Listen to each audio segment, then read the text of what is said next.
At the beginning of each podcast episode, hosts will typically read an ad for another company, but we're going to take this opportunity to promote and plug what we're building. We are building an AI-powered app that's going to be your personal mindset coach. Think about it as if you had a therapist in your pocket, one that'll help you get to know who you really are, process your emotions, and make sense of your thoughts. The app launch waitlist is back live and it's on our website. For convenience, we also left a link in the show notes. It's very simple. All you gotta do is put your name and email address and you're signed up for the waitlist. So you'll be the first to know when we launch, and also you'll be the first to be able to actually test it. For now, here's a clip from this week's episode. I think interning at Latina magazine is when my light bulb went on. Cause I was like, I can be myself. Cause I was code switching. Like, even though I was, writing, the stories and, I had my mission, I was still code switching. Why were you code switching? Because I was taught that professionalism is whiteness, right? Mi gente, dímelo, what's good? Welcome to another episode of the Quién, Eres podcast, brought to you by Plural. Now, you already know, it's your boy Pavel bringing you another very special episode with another very special guest. Now, the clip in the intro that you heard is with this week's guest, Johanna. Before getting into the full conversation, although you already got a sneak peek, let me give you a quick bio on who Joe is before we get into the full conversation. Now, Johanna Ferreira is a Dominican-American journalist, writer, and storyteller. With over 10 years of media experience, Johanna has worked at numerous media outlets and has contributed to renowned digital publications, including Refinery 29, Oprah Magazine, Allure, In Style, Well and Good, Travel and Leisure, and many more. All focused on storytelling that champions the Latinx culture and intersectional identities. These days, she works as a content director for Pop Sugar's Latina destination, Juntos, formerly known as Pop Sugar Latina. No matter where she's at or what she's doing, her mission is to inspire and make underrepresented communities feel seen and valued through storytelling. Well, now that you know a little bit more about this week's guest, let's get into this dope conversation. All right, so the buzzword, authenticity, you probably hear it all the time. But when you hear the word, what does it mean to you? I feel like for me, being authentic means being my true self at all times and in all spaces. Whether I'm with my friends, whether I'm with my family, whether I'm in the workspace, I'm the same. You get the same version of Joe every time. That's when I know I'm being like my most authentic self. So your most authentic self, Joe, like how would you describe her? Like, what are some words that come to mind? I mean, I feel like you've already gotten a little taste of it. Like, I feel like I'm kind of a silly person. Oh, yeah? I feel like I'm a very honest person. I wouldn't say I'm an oversharer, but like, I think I'm comfortable sharing things that like most people wouldn't. And like, it's not that I do that on purpose. That's like naturally like how I am, like how I'm wired. But I have noticed that the more I just embrace that part of myself rather than feeling ashamed of it or, concealing it, I find my people. Mm-hmm. Like I find my tribe when I just embrace that aspect of myself. Do you think growing up you were allowed to be that yourself? No. I didn't even finish. Yeah. You were like, nah. Not at all. Why not at all. Tell me more. So I grew up, I had an interesting upbringing, which sometimes is kind of hard to explain to Dominicans because I feel like a lot of Dominicans that I know of my age range and my generation, their parents typically came during the Dominican Republic, New York migration, early 90s, right? Mm-hmm. Like, especially if they're from the Heights or the Bronx or Uptown. Yeah. There were numerous waves since Trujillo. My parents came in the early 70s. Like my dad, I think actually came in 1970 and my mom came in 1972 and they went to Corona, Queens, right? Which is, used to be mostly Dominican. It was like Dominican and Italian. Now it's like, there's patches of Dominican, but now I think it's like mostly like Mexican, Central American. Yeah, a lot more Central and South America. Like I don't think the Dominican one, I think of Corona. because it's barely, but there's still patches of it. You'll still find them, but not really. We're everywhere. We're everywhere now. Yeah. We're everywhere. Yeah. But that's where my parents grew up. They came here in junior high school. But then they went back. They went back to DR for college. They lived there in their early 20s. So I had an interesting upbringing where in many ways we were raised Dominican. Like my parents, if you sat my parents down with your parents, they're probably very similar. Sure. If you heard my parents speak in Spanish, you would think they just got here. But then you hear them speak English, they sound just like me. You know, my parents are college educated. So I think there was a lot of, I think because they were raised in both cultures, like American and Dominican, I think a lot of what they were trying to do was preserve not so much just the culture, but the values of being Dominican. And then on top of that, my parents are religious. You know, I grew up Christian. My dad's side of the family is Catholic. To me, it's the same. Right. Yes. So a lot of those values impacted the way that we were raised. And a lot of it was like, you're a girl and you talk a lot. I was just gonna ask you, like, because our family's expectations for us have such an impact on our early authenticity, right? So for you, a Latina, Dominican specific, also in a religious household, there's so many expectations. Like, what expectations do you think, like, your family had for you? I think the initial expectations were like, definitely everybody's going to college. My dad's a dentist. He went to NYU, so the standards were like pretty high from the jump. Yeah. So it was like, okay, everybody's going to college. Everybody's going to be a professional. You're getting married.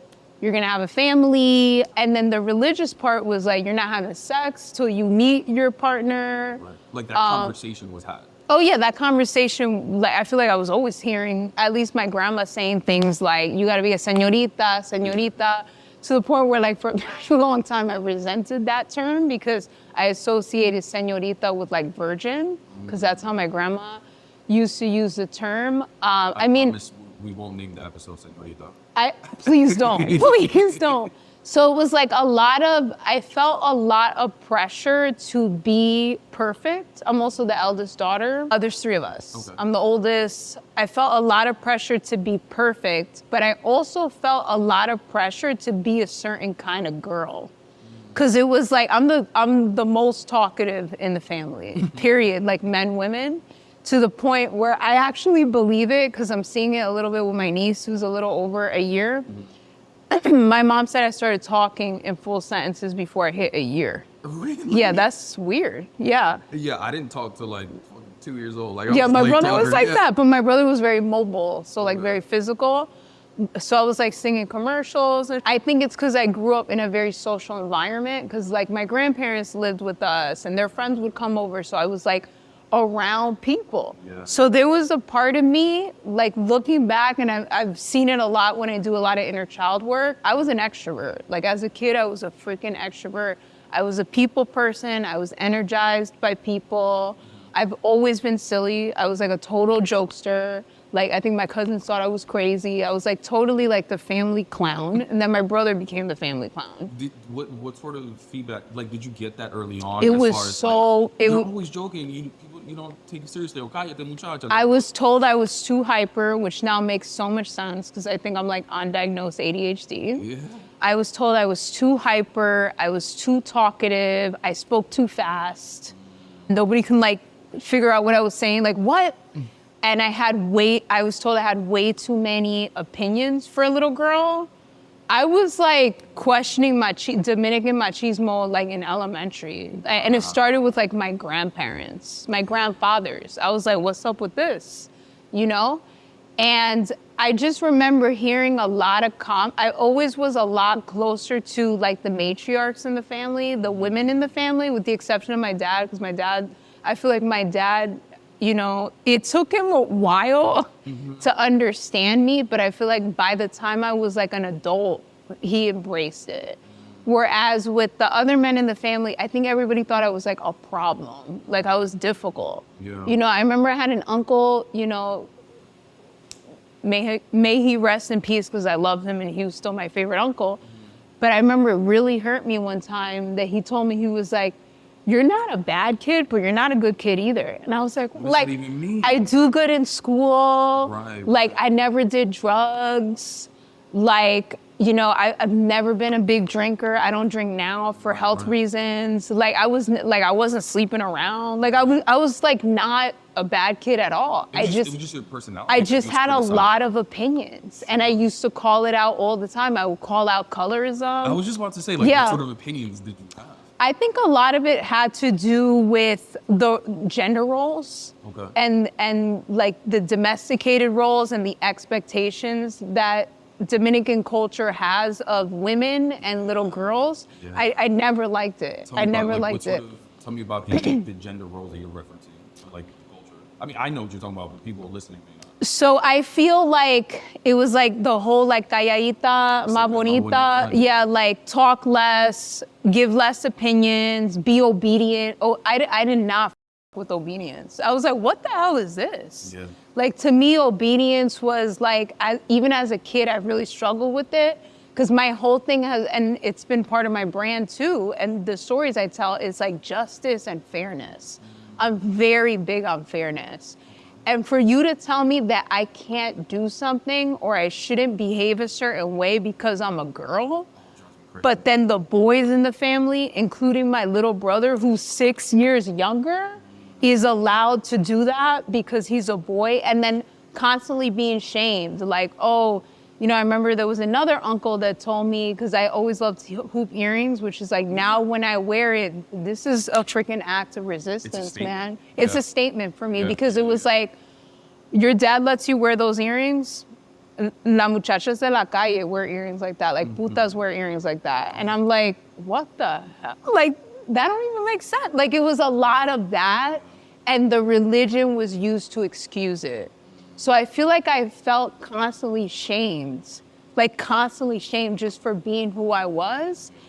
And I think before I started going to school, even though I was already experiencing the shame of it. Like middle school? No, before kindergarten. This was all happening for kids? I always remember this. I've been talking for a long time. Wow. And then by the time I go to kindergarten, like, because I was still being rebellious, and I was like, no, this is me, whatever. By the time I went to kindergarten, then my peers broke my spirit. Because even though I was told you should be quiet, you should talk less, you should be less opinionated, all this stuff, I was still told I'm smart, I'm talented, I'm gifted, I'm pretty, right? Right. Then I go to school and they're like, nah, you ugly, right? I had a unibrow, and like, you know, that's not accepted apparently. So it was like nobody noticed anything else about me. It was like the unibrow, and then they would compare me to Homegirl and Hey Arnold. It was hard, man. That was like kindergarten to like some point in junior high where I told my mom, I was like, that's it. If you're not gonna take me to the eyebrow place, I'm gonna do it myself. Yeah. And I had like these thin ass eyebrows. Am I allowed to see pictures? I gotta find, my mom got them. Yeah. I don't got them. Yeah. I'm surprised I didn't burn them all, to be honest, because every time they would come out, like if, you know, with my ex or like with friends or whatever, my brother loved to bring up, I think till this day he loves to bring up that I was ugly. So I think there's also a part of me, like, it's funny because all these things affect you professionally, right? So you have this big personality that your family tells you is not acceptable. Yeah. Then you go into school and they break your spirit and they tell you you're ugly. Mm-hmm. And so now you feel like, okay, kids are ruthless too. I'm ugly, so now I have to really focus on my other strengths, which is that I'm smart and I'm creative and I'm funny. Yeah. And now the teachers are telling my parents her grades are good, but we got to move her to a different table because she's talking to everybody. So like now all these parts of my personality, so I could see, like, looking back, going from kindergarten to high school, how I started to really dim myself. And that's what I was going to ask you, because I think you're at a really interesting crossroad, if you will, around most people, when they get that resistance on their authenticity, they either say it and continue to rebel, which sounds like you did early on. Yeah. But then you got a little bit more resistance, and then you got another crossroads. Like, all right, do I continue to rebel, or do I like try to fit it a little more and just listen to what they tell me so that I can get less of this resistance? You know what I mean? And it sounds like you said you started to dim your light. So in what ways did you start to change? I definitely started struggling with low self-esteem by junior high school. And by junior high school, I was definitely hanging out with like the school rejects, which to me were like, I thought they were like the coolest kids because we were all like doing great. Right. We were like in honors. Other people call. Yeah. And that's the thing too, is like early on being a nerd and a good student, like that wasn't cool. That wasn't cool. Yeah. I'm like, how was being smart not cool? It's That's only crazy. cool when you're older. Yeah. It's only cool when you're older. Because those nerds are like Successful. getting money, successful, Yeah. etc. But like early on, that's not cool. Yeah, it wasn't. So there was that. So. But it's weird because that's also what you need to, like, I don't know. It's weird because it does build character, right? Yeah. Because I feel like that there were good things about it in the sense that like I had bullies, right? So I can't tolerate bullies. Like at any stage in my life, like especially in adulthood, if you're mean, if you're rude, I don't chill with you. Like when you see it to other people, like, that drives you. No, ridiculous. I can't. It like triggers me. I'm like, nope, I'm not messing with you. So I think it really instilled a lot of like ethics for me, but it's hard because like even my career, like I've been at it since day one.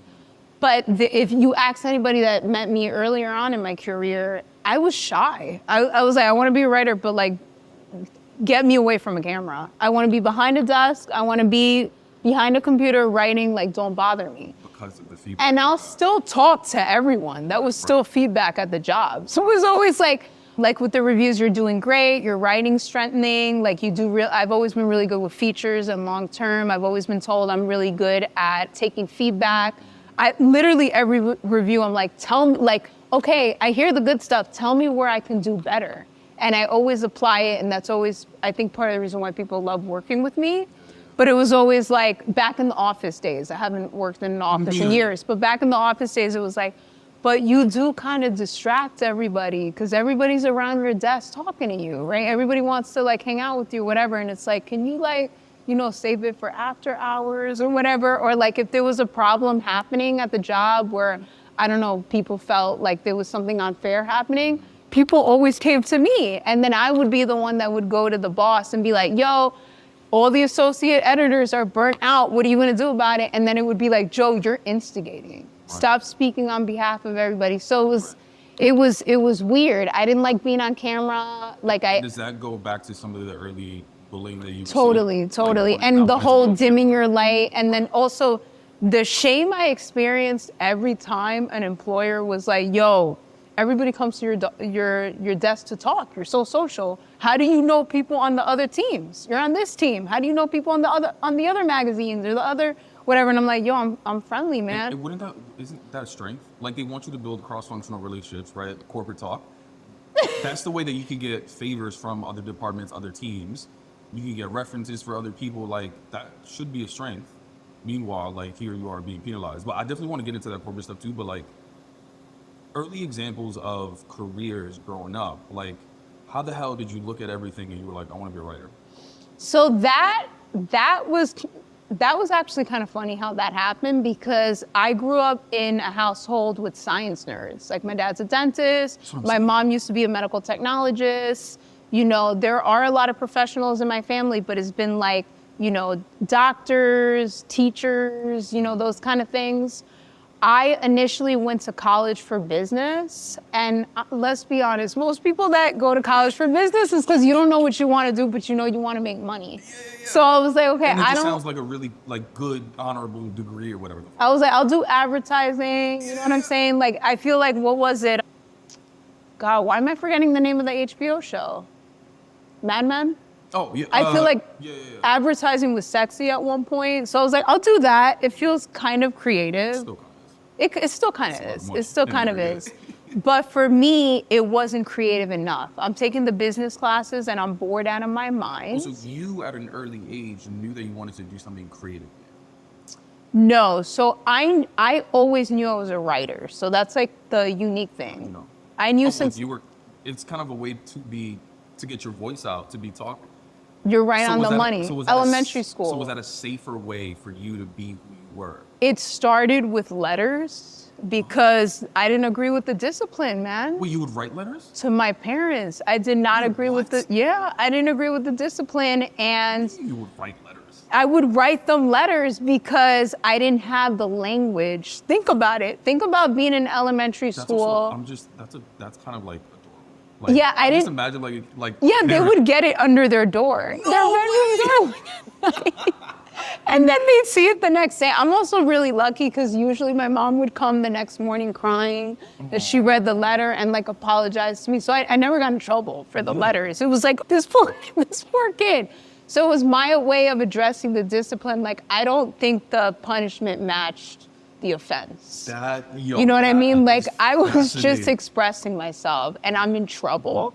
So like, you know, I would get angry and write these letters. And they weren't mean letters. It wasn't like, I hate you. It was like, yo, explain to me like why, like, I don't think this was fair, blah, blah, blah. So it started with letters and then it was poetry. So I started writing poetry probably like 3rd grade. Do a lot of people know this? They used to like write letters to your parents? It's starting to get around. Okay, Yeah, okay. It's funny because like a lot of my current friends are not childhood friends. Mm-hmm. Those have kind of just like faded out. It happens. But as I'm getting on podcasts and people are like asking me about my life, I'm remembering these things, right? It brings you back to stuff that you probably, I also do a lot of spiritual work, so inner child stuff, so things come up. Yeah. So it started with that, and then by 3rd grade, I was writing poetry. I journaled a lot, because that's how I used to process my thoughts. At that age? Yeah, man, I always had, till this day, the best gift to give me is a journal, because I spend way too much money on notebooks. Oh, I journal on my iPad. I love it. See, I'm like, I know, you're old school. I'm Like so that. old school. Yeah, like there's certain things you know when I'll journal on the phone? If I don't want anybody to ever read it, because I could just delete it. Yeah, because that happened too. Mom started reading the diaries. So it was like, oh wait, so diaries aren't private? But that's Yeah. also like, I'm seeing a theme of you just being, you know how people are like, oh, old soul, like that's you. Oh, totally. Like learning to speak very young, you're the Yeah. oldest, so you had to like grow up fast. You had to be Yeah. the example. And what the fuck journals in 3rd grade? And writes poetry. Yeah. Yeah. I remember like really one of the funny. first poems I wrote too, I submitted it for like, we had to write a poem about like nature in class. This was 3rd or 4th grade. That's ironic being in New York City. Yeah, and I don't know why, like who knows why, but I remember writing, I was so morbid. I wrote about clouds. I have to see if my mom still has that. I wrote about clouds. Okay. The poem was about clouds because it was like, you know, like how clouds are beautiful, but they're also like sad and they can be dark and cloudy or whatever. I felt like that was me. Like there was a part of me that was really energized, but there was a part of me that was like very morbid because I felt like I wasn't allowed to be myself. And then I'd say by high school, I totally knew I was a good writer because every teacher said it. Book reports were easy for me. Essays were easy for me. Anything that included writing was easy for me. I hated tests. So it was a combination of like, you really enjoyed it, but you're also getting the validation. Yeah. Teachers. So now I'm like, okay, so this is not just an outlet for self-expression. This is also like something I'm kind of good at. Right. I also used to draw and paint as a kid. This year, that's something I want to revisit because I was told by more talented people that I sucked. And so I've never done it again. But like my mom was like, you were actually really good. So we'll see, 2024. That's not comparison shit though. Yeah, no, it's crazy. Your childhood really impacts who you become, man. You have to just kind of address it. No, but also going into the comparison of like, what is deemed good art, for example. You know what I mean? Yeah. Like I be drawing sometimes, and it's not even to like put it out there, but it's just like For yourself. it's just for me to get out. Like the way that I think about it, the reason I journal is to like get the energy out of my head and just out somewhere, right? So whether that's audio journal, whether that's written journal, whatever it is. I audio journal too. Me too. I think my just- landlord thinks I'm nuts. So I'm talking to myself. I actually just started posting my audio journals. I'm doing them like every Friday Where do you post them? on the podcast. Oh my God, I have to listen Yeah. to that. That's so cool Yeah, I'm still doing. and so Because vulnerable. I'm trying to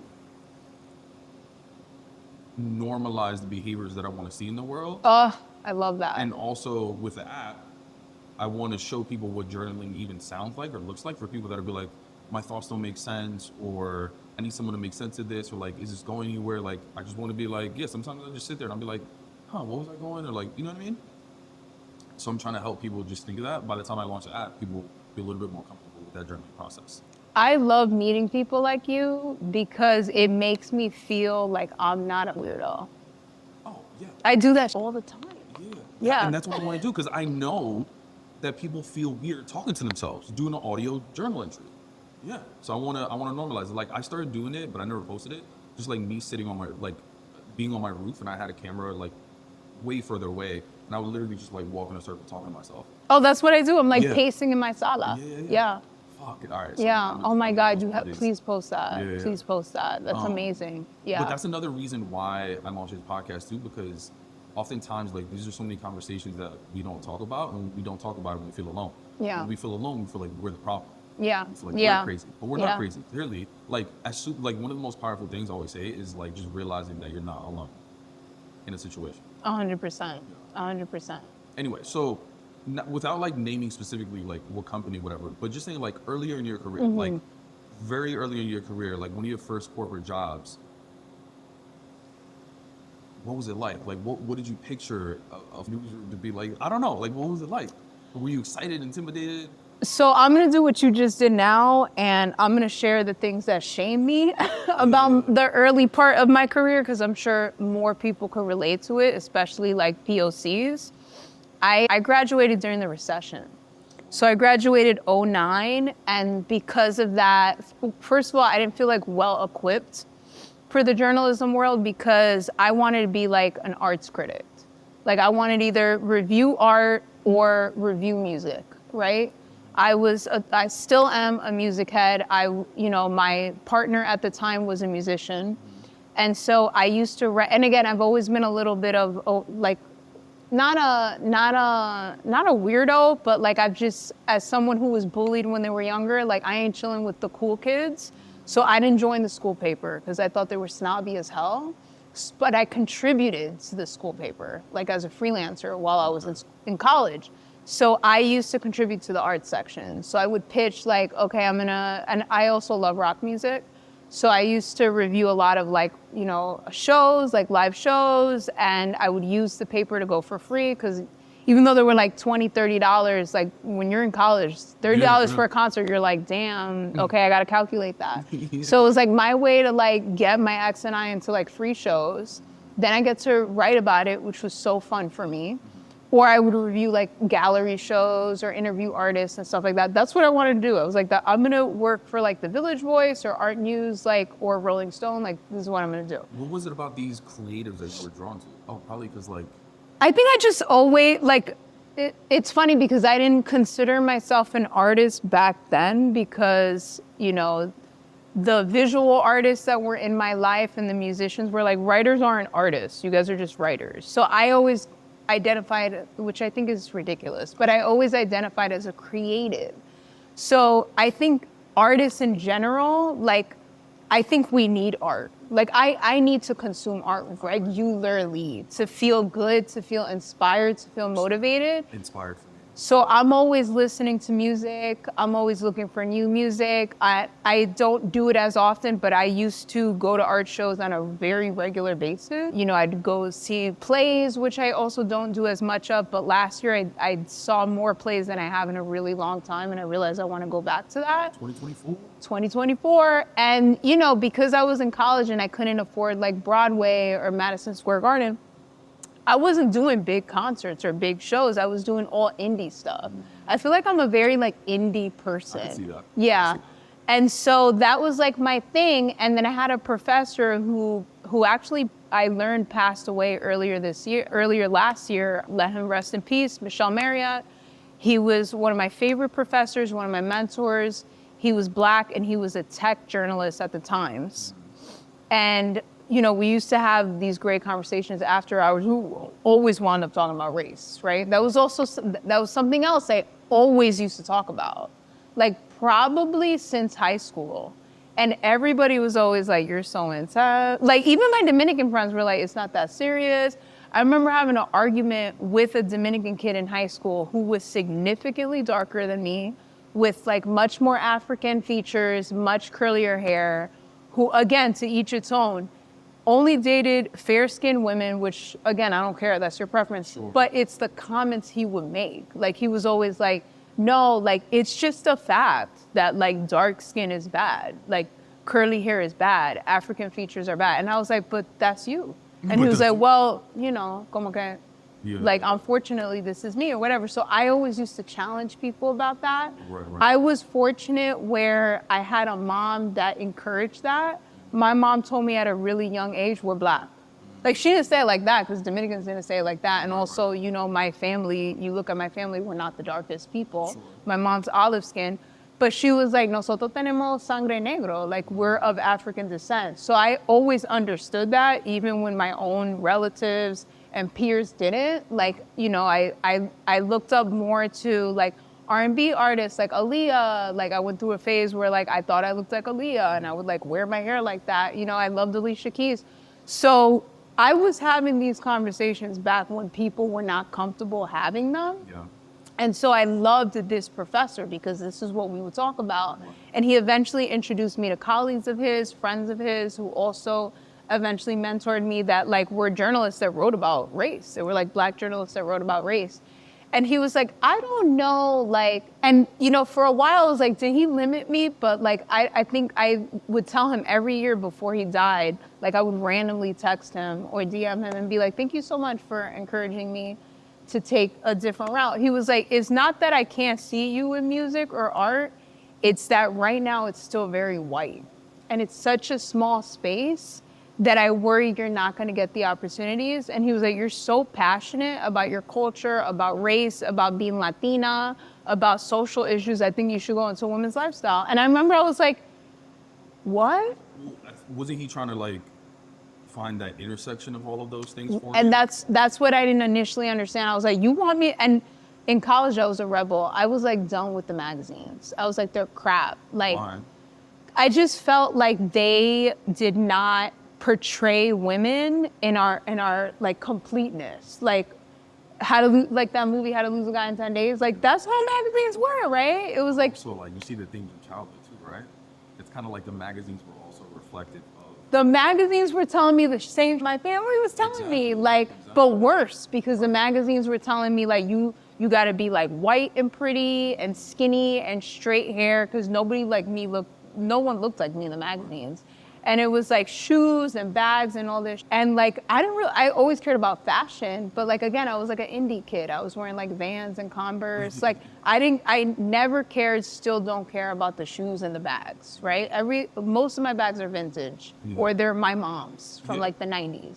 So I was like, this is, like, not doing it for me. And he was like, no, but, like, make the difference, right? Like, he put this huge challenge on me. So you did end up going into women's lifestyle. I did, with a whole bunch of freaking random ass internships under my belt with like tiny, teeny local art magazines. Yeah.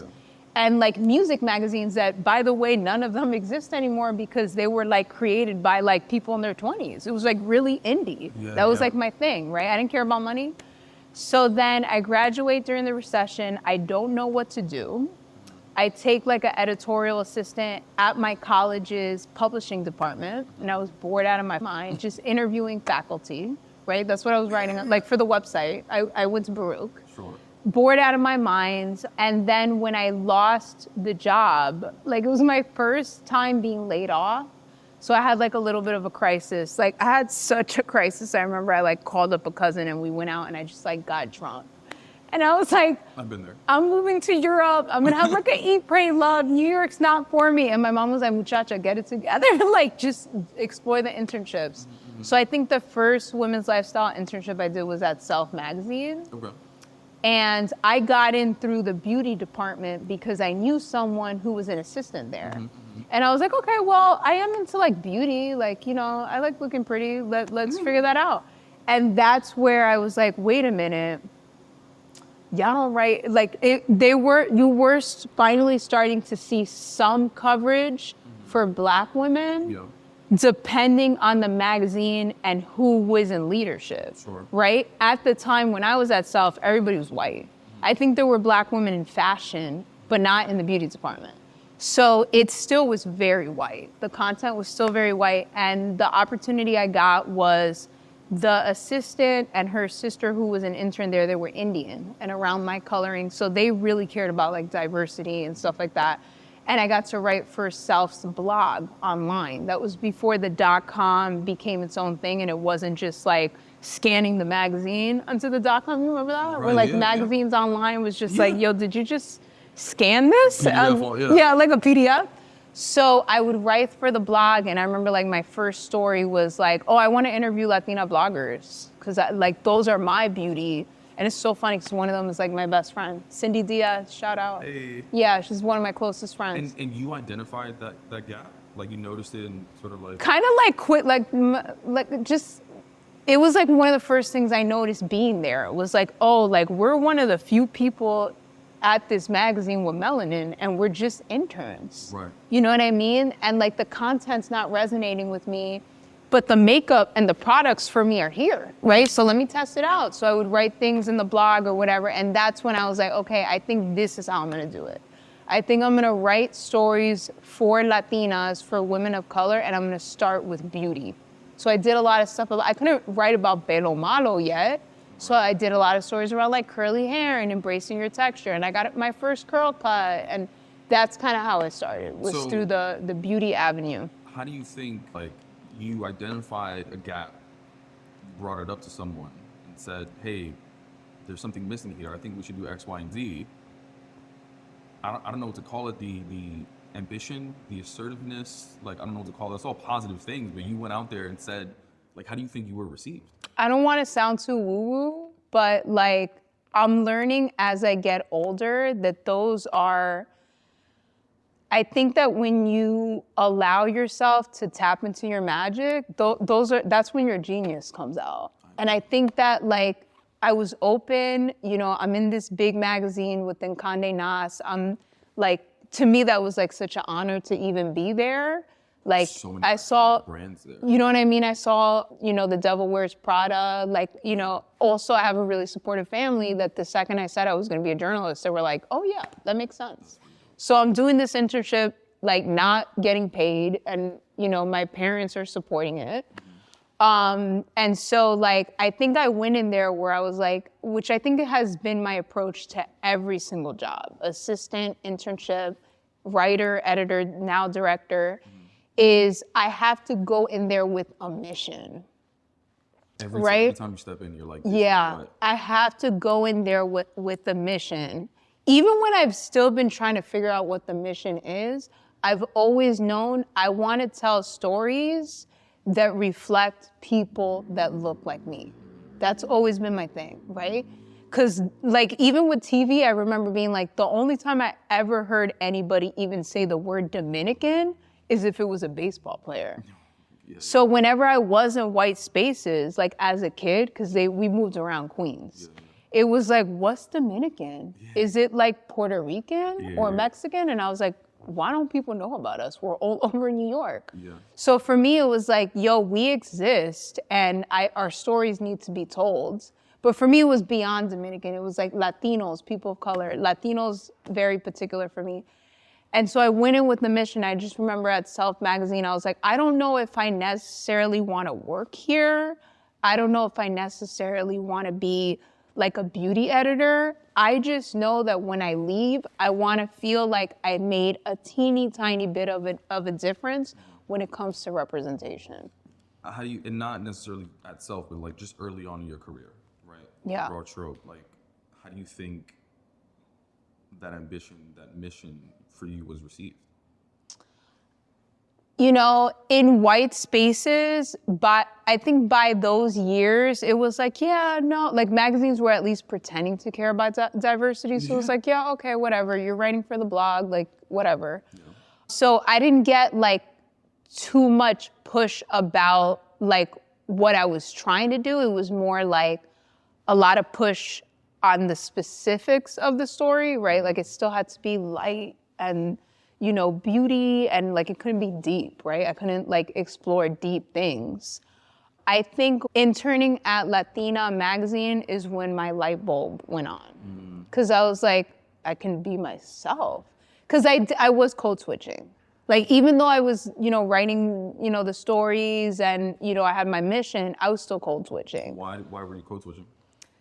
Because I was taught that professionalism is whiteness, right? So I damaged this beautiful hair, right? Because I was going to the Dominican salon every week.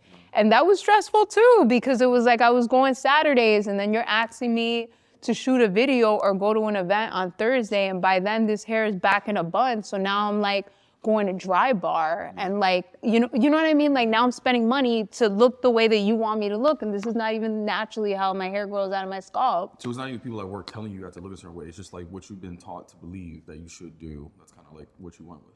Yeah. And also just looking around. You don't want to stand out too much. My whole life I was told I talk too much, I'm too loud, I'm all these things. Now I'm in a white space and it's I would catch myself when I would get deep and people would be like, okay, I'm going back to my desk or whatever. Nobody wanted to get deep. It was so what'd you do this weekend? And then I'd share I was with my cousins or whatever. And it was, okay, I'm going back to my desk or whatever. I was at the Hamptons or I was at this party downtown or whatever. So it was okay, you can't be yourself here, I never, I always faked enthusiasm when people would tell me about their weekends, but I never received that same amount of fake excitement. People would just be like, oh, okay, cool. And then just they would never ask me oh, how was it?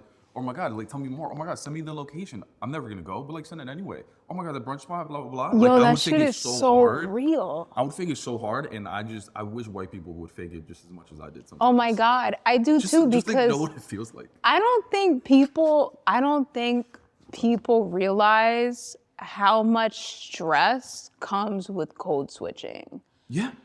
I look back, I struggle with anxieties kind of a lot better being my authentic self. Me too. But I look back and I've had stomach issues since college, and I really think it's that inner pressure to suppress certain parts of yourself to please other people, even down to the way I was dressing at work.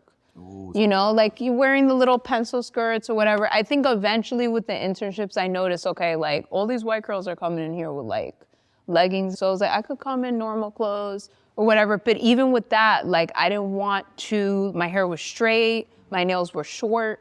I wasn't wearing red lipstick. I wasn't wearing hoop earrings. I was still I wasn't wearing sneakers, even though sometimes the white girls were wearing sneakers. I had shoes or booties or whatever, because I was I don't want people to treat me like I'm less than, And it wasn't. I gotta see that picture as well. Besides the unibrow, I gotta see the. Oh, I could probably find them on Facebook. The first the Facebook albums, yeah. But it wasn't until I interned at Latina magazine, and I'm still mad cool with people that I worked with back then, that I was oh, I can, I don't gotta code switch here. I can talk the way that I talk. I can dress the way that I dress. I can come to work with my curly hair. I could wear hoop earrings. I could just keep it 100. I could talk about my family and people don't think I'm weird and pathetic for chilling with my family. Did you see someone that did that? Because I don't think that, because I think that whole professionalism thing isn't just for white people. It's not, but that's at the root, that's where it originates from. Oh no, yeah. I'm saying even if I go to Univision, for example. Yeah, right? That's a different kind of code switching. Though everybody's still code switching. Yeah. Everyone is still not wearing the hoops, not wearing the blah, blah, blah, Yeah. blah, blah. So it's interesting that you, though, when you went to Latina magazine, you felt what was it that made you feel so comfortable to start being yourself? I mean, when I wasn't at Univision, I was at Latina, so it was a whole bunch of New York Latinos. Yeah. And Univision was just a placeholder. Could be any company. Yeah. But shout out to my homegirl and my mentor, Mariela Rosario. I remember walking into the office space and seeing someone that looked like me. Close to, brown like me, curly hair like me. I was oh, is she Dominican? And she was one of my bosses. And from day one, I remember she called me mamita. And she was okay, mama, you want to get she literally talked to me like I was her cousin. Right. I was her homegirl. And I was this feels so healthy. And all the things that this feels so healthy. All the things that I felt in the workspace, in school, even to a certain extent with my family, I shared earlier, was now acceptable at work. right? So I get these really weird moments where an idea comes and like it just comes to me. Again, I'm very spiritual.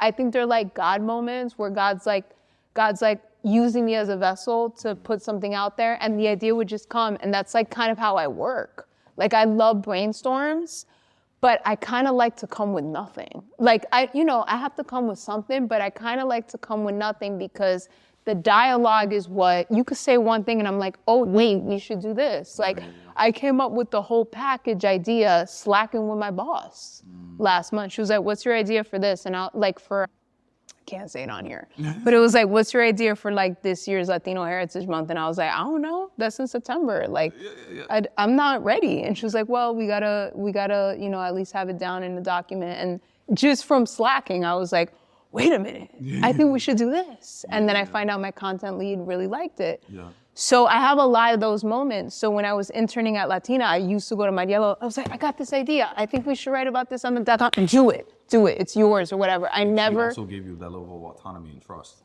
Totally. She totally treated me like a staff writer. And then it was from that point on where I was like, okay, this is what I'm gonna do. I'm telling stories for my community. I guess I'm gonna start in Latin media because I don't see where else I can go. And then it just kind of evolved from that. So I've also been kind of sheltered in the sense that like most of my professional experience has been working with Latina women. Mm-hmm. I find that as a common theme on the show, as far as like when people start being their most authentic self, is they either hit some sort of low point where they fake it for so long that it eventually has an impact on their health, right? Mental, physical, all of that. Or sometimes they just like finally see the representation that they've been looking for their whole lives. And be like, you like that mamita, she's like, oh, come here, mamita. And you're like, you talking to me? You're like, and she looks a certain way and she's talking a certain way, she's dressing a certain way. You're like, it almost like gives you permission to like start doing some of those things, right? For you, like, what was the first thing that you started displaying in your authenticity, right? Because I think it comes in waves. Mm-hmm. Yeah. So I don't think like from one day to the next you drop your whole look and then you're completely different. Like for some people it's like, all right, I'm finally gonna let my nails grow. Oh, maybe I'm just gonna start with the hair. Maybe it's gonna start with the sneakers. Like maybe it's gonna start on the way that I talk. I don't know. Like what was it for you that you were like, I'm gonna start with this, see how people react? Oh, cool. All right, I'm gonna continue building to who I am now. It was definitely for me very gradual. Yeah. What's up? I think they're turning feedback on. Oh, wow. Yeah, I think it was gradual for everybody. I think it was very gradual. I think it started with embracing a lot of my personality, not all of it. Okay. I didn't start embracing, without mentioning the company name, I didn't start embracing my full, like, complete self at work until this current job. And I don't work with Latinos. It's just, this is where I'm at in my life. Yeah. But I think it was gradual with like embracing like a lot of my personality and who I am, definitely not hiding like my Dominicanness or my New Yorkness. Then I think it went into the way I was dressing at work. And like, I was totally that shit coming in with crop tops by like year 3. Yeah, really? Yeah, and sneakers and like by year 3, nobody told me nothing. Because I saw other people do it. Like I wasn't the first one. I saw other people doing it and I was like, okay, like that's how I dress on the weekends, all right. It was never, I'm not a crop top like sexy. Like I'm not, you know what I mean? Like it's not, like I don't look like I'm going to the club. Like I'm wearing a crop top now, but I'm wearing baggy jeans. So it was always balanced. Yeah. Did you have a lot of stories in your head going into that day? Like you're getting dressed, I just imagine you're just like, what are people, you know what I mean? I don't remember. But I know the beauty thing took longer because I started like in beauty and fashion, even though I was like working in Latin media, I started in beauty and fashion. So once they started asking me to go to do videos and to have my picture taken for stories or to attend events, I still was not seeing even the Latinas at the events wearing their hair curly. So that took me longer. And also, like, again, I grew up in a culture that said this was bad and like unattractive. And I'm, I'm supposed to represent the brand as a beauty fashion person. I have to look pretty all the time. So I didn't think this was that. Right. So this took a lot longer. And then also this takes a lot of time in terms of it don't take a lot of time now. This took no time. It takes a lot of time when you're growing it out. So I went back and I'd be like, okay, I'm wearing my hair curly. And then I couldn't stand how damaged it looked. So I'd go back to the Dominican salon or whatever. I wrote a lot of stories about the Dominican salon experience though, which I thought was really cool because I felt like once the curly hair movement started being more embraced with Latinas, which, I was and still I'm a huge advocate for, I think that there were now we're finding them, right? Like my friend Carolina has Miss Rizos in DR and also in the Heights. Now we're finding curly hair salons that are for Black and Latina women. But back then we had like Devashan or whatever. So I was missing the Dominican salon experience. So experience of walking into a salon and even if you don't know everybody, you feel like you're at a Dominican family party and there's the pastelito lady and everybody feels like they're related to you, and you're not being judged because you're here every Saturday getting your hair done. We're all here for the same reason. Right. Whereas in the curly salon, I remember feeling I feel like I'm at John Frieda. I don't this is so bougie and expensive and there's no community or whatever. So there was a period where I was writing a lot about the Dominican hair salon experience and what that means for us as women and as a culture. But yeah, I think it was all just a very gradual process. If you can believe it, I was terrified of the camera for a very long time. I used to resent, now I thank them for it, but I used to resent everyone on the video team, every boss that pushed me to be on camera. I didn't even want to go to work those days. I would be commuting with anxiety. I would freeze, right? It was just it felt like stage fright. I just hated it. When did you get the confidence? I got the confidence when I started being my authentic self in all spaces. I think a lot of the fright with the camera was I could have never been an actress. I don't like acting. I don't like not being myself. So you're telling me to not be myself in front of a camera? I don't even know how to do that. Because so early on when they tried to put you on camera, it was you had things that they wanted you to say. Yeah, there was always a script. Right, exactly. There was always a script and it was always talk a certain way, be perkier, make your voice sound I'm but that's you would get those comments? Yeah, make your sound, smile a lot, all this that I don't actually do. I'm not, I'm not, that's not how I talk. I'm a very intense person. Right. So. Yeah, I'm gonna start, there's a couple of people that are on the news anchors that are Latina, and that's gonna be an interesting conversation. Oh, I can't wait to hear that. Voice. Yeah. And then and I'm just why do you have to do that? Because I've had conversations with this anchor, she's in Arizona or something, but she would people would write into the station and tell her, why is she dressed like she's going to the club? Oh, that's so rude. Or they would be can she the way that she talks is I can't understand all the sort of you would get early on. Yeah. And it had a real impact on her to the point now where her anger voice is now her actual voice. I love that. No, unfortunately, her anchor voice is her Oh, I thought you were gonna. She dropped her. I thought you meant her real voice is her anchor voice. You're saying she talks like an anchor all the time? Unfortunately, yes. Damn. Because of that pressure and all that stuff. So obviously, there's a gradual, build up. And you said this current job is what really got you to be fuck it, I'm gonna let it all. This is who I am. What was it now? It was the pandemic, not to sound cliche, no, but a lot of people said that. I feel like the pandemic really forced us to take a look at ourselves and reflect on life before the pandemic and what we want to change about ourselves. And I feel like that period for me, I lost a lot of things. I lost my job, I lost my financial stability, I lost my apartment. I was back with my folks for a year. And, you have no choice but to really look within. I was doing a lot of spiritual work, a lot of therapy and stuff. And one of the things that kept coming up is like, just be yourself. So in being myself, I landed a lot of bylines and freelance stories. And how did that come up with this idea of just being yourself?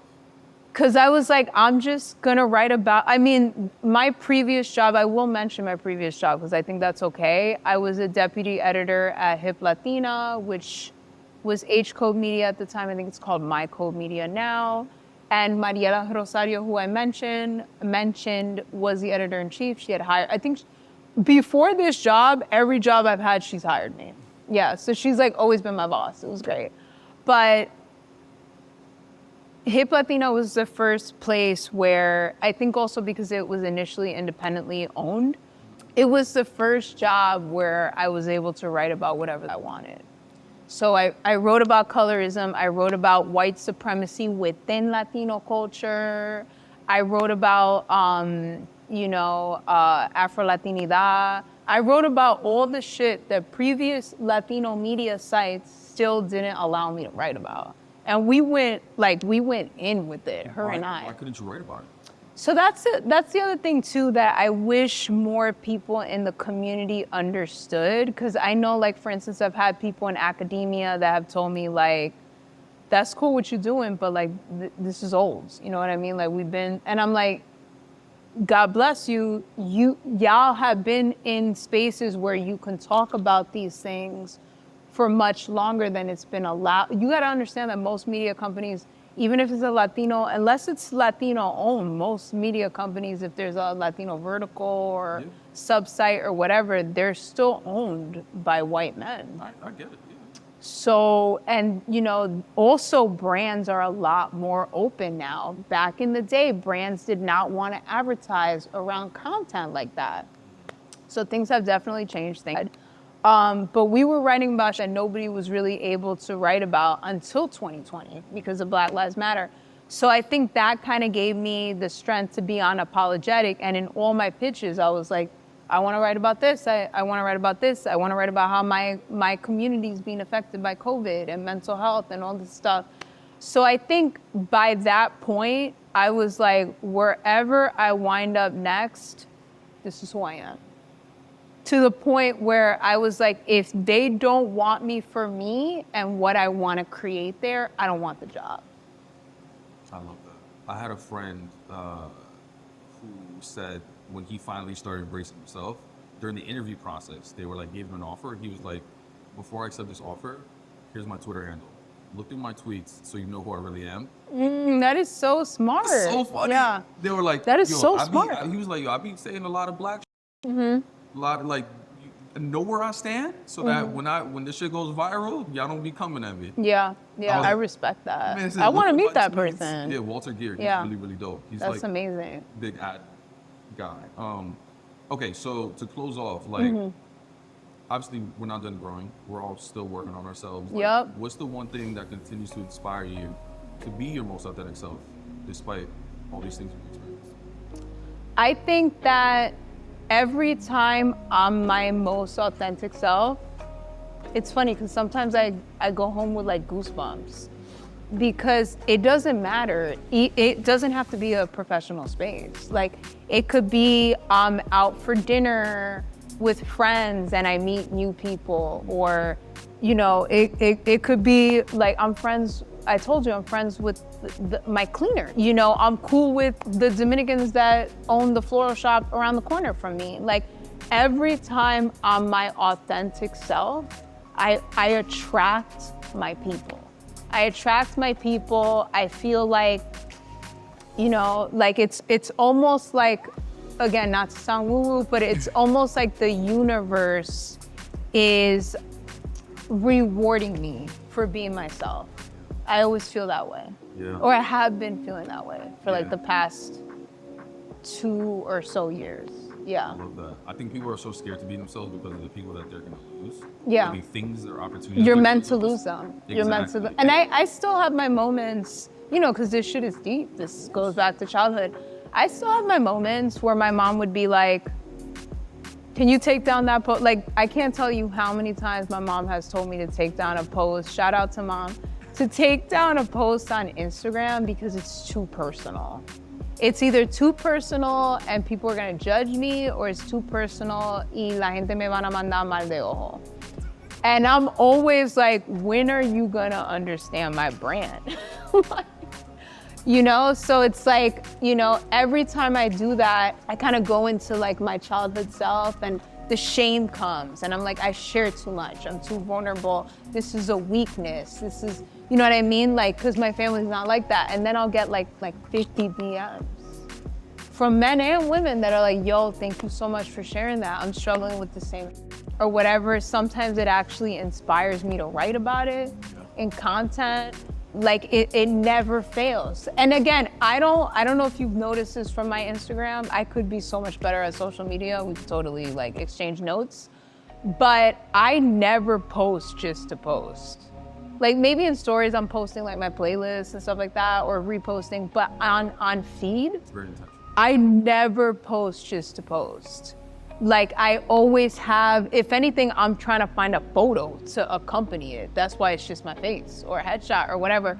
But it's usually a message I want to put out. And I always feel in my heart, this is meant for me to put it out. And again, the universe always rewards me because I always get the feedback. This is what I needed. Mi gente, that wraps up another episode of the Quién, Eres podcast. If you enjoyed what you heard this week, please do us a favor. Like, share, comment, wherever you're listening to this episode, there should be an option to leave a rating and a review. Please do so, because it's going to help us in the algorithms to ensure that as many people as possible listen to these episodes. Because let's be real, that is the only way that we are going to redefine professionalism.